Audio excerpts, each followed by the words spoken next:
This video demonstrates how to set up and run an air cannon controller by ACT. In order to configure the system initially, from whatever, you have to be on a run screen, you will hit buttons 1 and 2 simultaneously. So that gets us to this screen, which is a decision to set up or run. In this case we're going to set up, so hit the right arrow. First screen is you select the model by hitting the plus and minus key. It's in generic now. Hit it again. It's hurricane, and again, well, try it again. Typhoon, or just generic. I'm leaving it in generic. Then we hit the right arrow key to go to the next screen, which is how many zones. You can have 1 to 8 zones, and in this case I'm going to go for 6. I think it defaults to 8, and we go to 6, so it'll have zones 1 through 6 active when it goes through its cycle.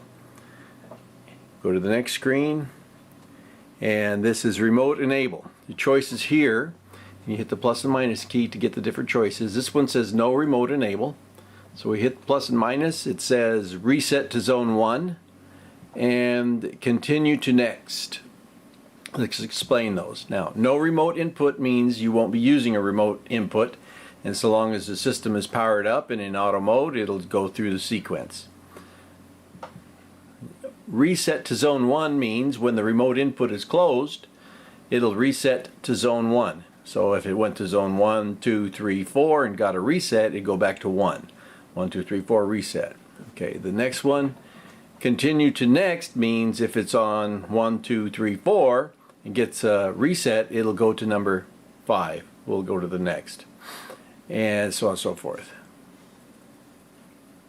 So that's that. I'm leaving this in no remote input so the system will work, because I don't have an input on there. And I'll show you when I open the panel what terminals they go to. There's 2 normally open terminals in there that expect contact closure if these are set. So on contact closure, reset to zone 1, or continue to next on contact closure.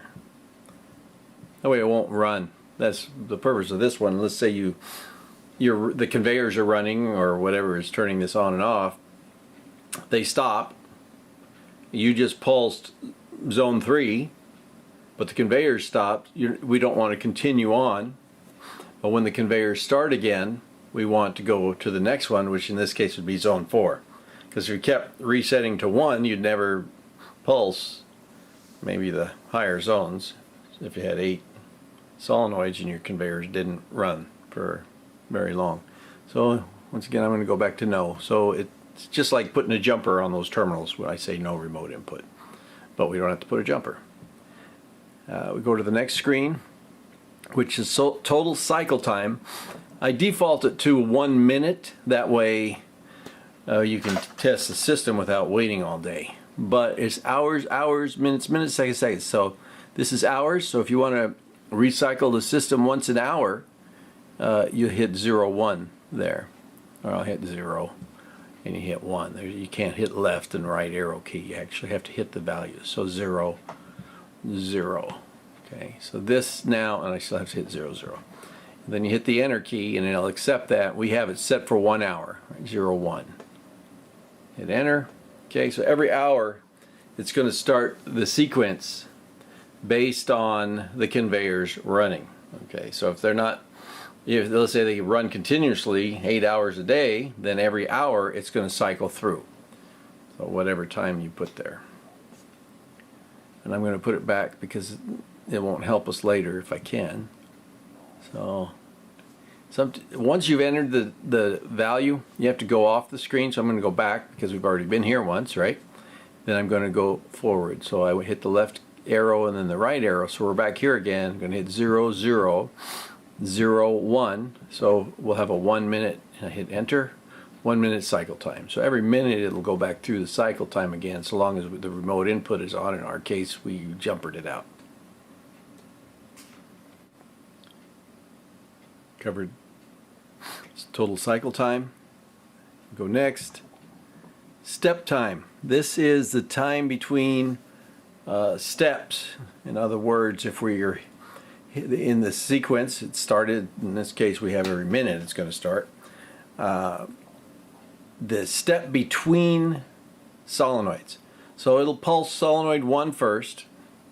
We'll see that later. There's a sequence set up too. It doesn't have to be 1 first, but right now we're just going to go 1, 2, 3, 4, 5, 6. We only have 6, so that's it, and then we'll go back to 1 again. So the step time is the time between steps in the sequence. So we hit solenoid 1 for whatever its pulse time is. Then after 5 seconds, which I have here, we're going to hit solenoid 2. If you want to increase that time, which I'm going to do here, remember you got to hit 0, 0, and I'm just going to say 10. Well, 1, 0. And enter. That gives us a step time of 10 seconds. This one is in minute, minute, second, second. So what will happen every hour is, well, we have it set for every minute now. Whenever the cycle time begins, it'll start on solenoid 1. 10 seconds later, it'll go to solenoid 2. 10 seconds later, it's solenoid 3. This is synchronous. You can't change the individual times. So that be 10 seconds between each step. We have 6 steps because we have 6 solenoids, and then it'll go back to number 1 again. So 1, 2, 3, 4, 5, 6, back to 1, 2, 3, 4, 5, 6. Every 10 seconds, it'll change, provided we're in cycle. If you have a 1 hour cycle, then it's only going to do that once an hour. Go 1, 10 seconds later 2, so on and so forth. Okay, so let's go to the next, see what we have. This is the pulse time in hundredths of a second.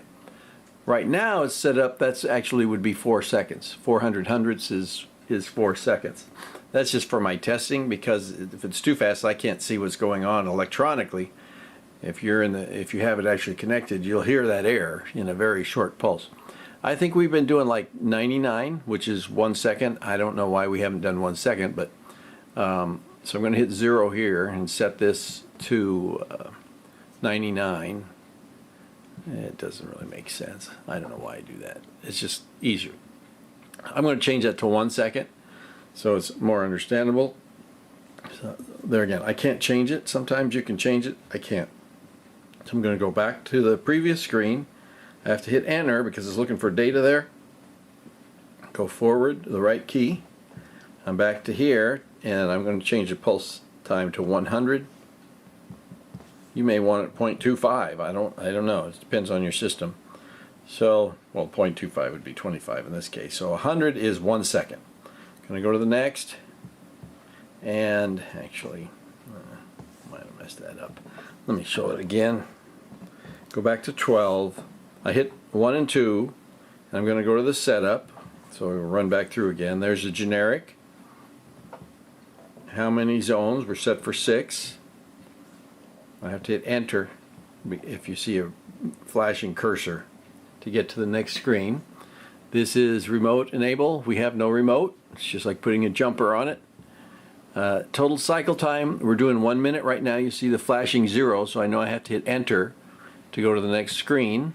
In step time, we have minute, second. We have 10 seconds set up between steps, and our pulse time is 1 second, 100 100ths.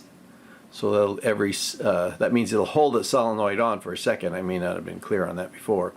So what we have set up here now is every minute it'll go to solenoid 1 and pulse that for 1 second.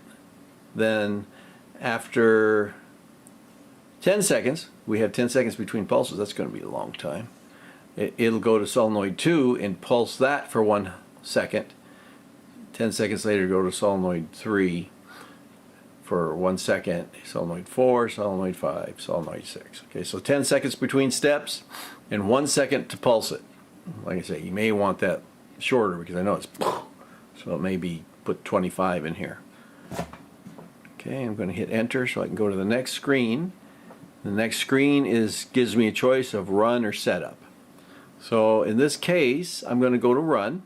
So, and then we'll cover what we're going to see in run. Run means right arrow, setup, left arrow. If I hit left arrow, we're going to go back through that same setup again. So we go to run, and you see the flashing cursor here. I'm going to hit 0 and enter.